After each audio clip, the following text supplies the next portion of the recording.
C'est désormais le quotidien de monsieur le maire. Faire le tour de ses installations à la recherche de dégradation. Et là, tiens, j'avais pas vu là-bas, ils en ont mis aussi. Hein.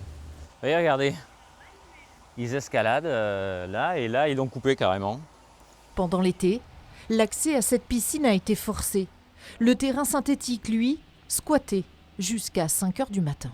Nous avons fait intervenir la gendarmerie par 3 fois. Malgré tout ça, rien. Donc je pense qu'au bout d'un moment, la prévention a des limites et que nous sommes donc passés à un esprit plus répressif. Depuis le 13 août, un arrêté municipal instaure un couvre-feu pour les mineurs. Interdit pour ces derniers de circuler après 22 h. Sur le marché, les avis sont partagés. C'est très bien. Oui, tout à fait. Au bout d'un moment, il faut arrêter, quoi. Ça va. Couvre-feu, je trouve que c'est un peu trop personnellement. Mais par contre, si on trouve les fautifs, de leur faire réparer les dégâts, carrément, ce serait logique.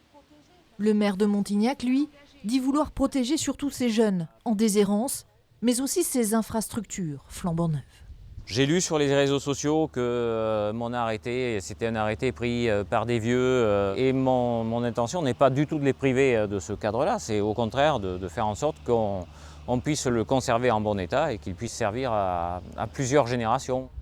Face à la multiplication des incivilités, la création d'une police municipale intercommunale est en réflexion à Montignac.